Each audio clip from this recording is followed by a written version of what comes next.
everyone. In last video, we had talked about types of soil. In that, we had discussed about sandy soil, clayey soil and loamy soil. Now today we are going to start our new topic, that is properties of soil and activity 9.4. So let's get started. So starting with properties of soil. You have listed some use of soil. Let us perform some activities to find the characteristics of the soil. जैसे कि last video में हमने different soils के बारे में देखा था और उसका यूज़ क्या होता है, तो आज हम उसकी कुछ कैरेक्टरिस्टिक्स के बारे में देखेंगे. So first of all, percolation rate of water in soil. Percolation की अगर हम उसका दूसरा वर्ड यूज़ करना चाहे तो हम लीकेज भी कह सकते हैं, ड्रिप भी कह सकते हैं. Bojo and Paheli mark two different squares of 50 cm by 50 cm each, one on the floor of their house and the other on the Kucha unpaved road. They filled two bottles of the same size with water.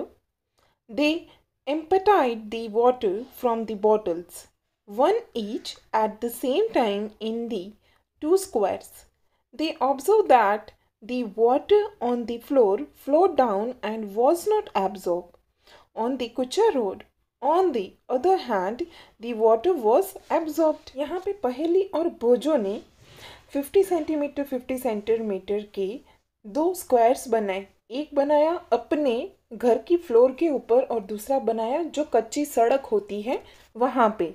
इसके बाद उन्होंने दो same size की bottle लेके उसको पानी से fill up कर दिया. अभी उन्होंने देखा कि जो बोतल में से पानी निकल रहा है तो जो उनके घर की फर्श के ऊपर जो पानी गिरा है वो एब्जॉर्ब नहीं हो रहा है, और दूसरा जो कच्ची सड़क के ऊपर पानी गिरा है तो वो पानी एब्जॉर्ब हो गया. तो वो कैसे? Now let us perform an activity to understand this. कि अभी ये समझने के लिए एक एक्टिविटी दिया गया है. Now Bojo wondered why there was a difference in the absorption of water in two squares.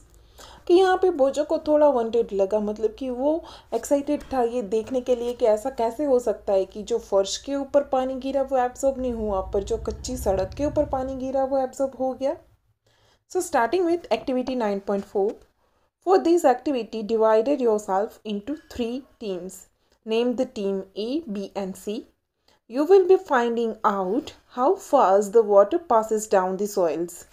कि यहाँ पे एक एक्टिविटी दिया है, अगर आप घर में दूसरे फ्रेंड्स हैं तो मिलके ये चीज़ कर सकते हैं.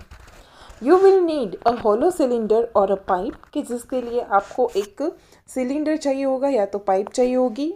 Ensure that each team uses pipes of the same diameters. पर एक चीज़ का ध्यान रखना है कि हर एक टीम है वो सेम डायमीटर की ही पाइप्स का यूज़ करें.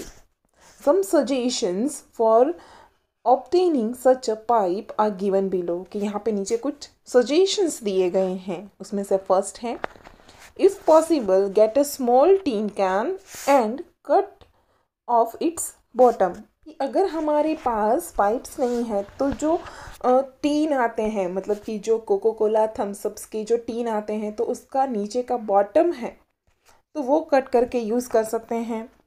If PVC pipe approx diameter 5 centimetres, की जो PVC पाइप्स यूज़ होता है जिसका डायमीटर 5 सेंटीमीटर का हो, is available, cut it into 20 centimetre long pieces and use them.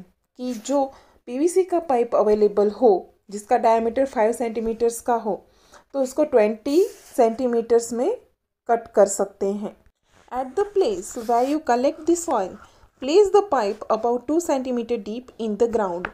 कि अभी जहाँ पे आप सॉइल को कलेक्ट कर रहे हैं तो वहाँ पे वो पाइप को 2 सेंटीमीटर डीप तक प्लेस करना है. पोर 200 ml water in the pipe slowly. कि अभी ये पाइप के अंदर हमें 200 ml वाटर ऐड करना है, पर ध्यान रखिएगा थोड़ा स्लो डाउन करना है. For measuring 200 ml water you can use any empty 200 ml bottle. कि अभी हमें पता कैसे चलेगा कि हमें 200 ml ही वाटर ऐड करना है, तो उसके लिए कोई भी एम्प्टी बॉटल का भी यूज़ आप कर सकते हैं. Not the time when you start pouring water when all the water has percolated, leaving the pipe empty. Not the time again. जब आप पानी ऐड करना शुरू करते हैं तो वो टाइम आपको मेजर कर देना है, और दूसरा टाइम कि जहाँ पे वाटर परकोलेट हो गया है, जहाँ पे पाइप पूरा एम्प्टी हो गया है, तो आपको वो टाइम फिर से नोट करना है, मतलब कि आपके पास दो टाइम आ गए होंगे. Be careful not to let the water spill over or run down on the outside of the pipe while pouring. पर ये चीज़ का ध्यान रखना है कि जब भी आप पानी ऐड कर रहे हैं तो वो पानी पाइप से बाहर ना निकल जाए. Calculate the rate of percolation by using following formula.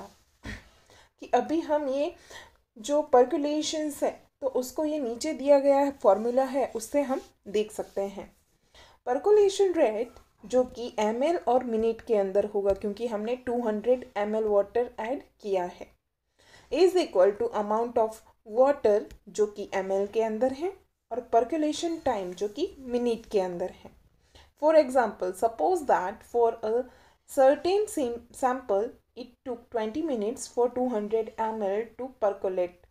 So, rate of percolation is equal to 200 ml divide by 20 minutes is equal to 10 ml by minute. तो यहाँ पे एक एग्जाम्पल के तौर पे 20 मिनट्स लिए हैं कि 200 ml को परकोलेट होते हुए, तो हमें क्या मिलेगा 200 ml डिवाइड बाय 20 मिनट्स, तो आंसर क्या आएगा 10 ml bye minutes. Calculate the rate of percolation in your soil sample, कि यही सेम इज आपको अपनी सॉइल के अंदर कितना टाइम लगा तो वो आपको ऐड करना है, जितना ml आपने वाटर लिया है डिवाइड बाय जितनी मिनट्स हुई है. Compare your findings with other and arrange the soil samples in the increasing order on the rate of percolations. कि जैसे आपने जो सॉइल के अंदर किया होगा तो आपका कोई फ्रेंड है, अगर उसने भी ये एक्टिविटी किया है तो उसने जो सॉइल के अंदर किया होगा तो उसका रेट और आपका रेट अलग आ सकता है अगर डिफरेंट सॉइल के अंदर किया है. तो जैसे ही सॉइल चेंज होता है तो उसका जो परकुलेशन रेट है तो वो भी चेंज हो जाएगा, मतलब कि वाटर की होल्डिंग कैपेसिटी कितनी है तो उससे हमें ये चीज़ पता लग सकती है. तो आज हमने पूरे वीडियो के अंदर उसकी प्रॉपर्टीज़ हैं तो जो परकुलेशन रेट के बारे में पता किया. Thank you.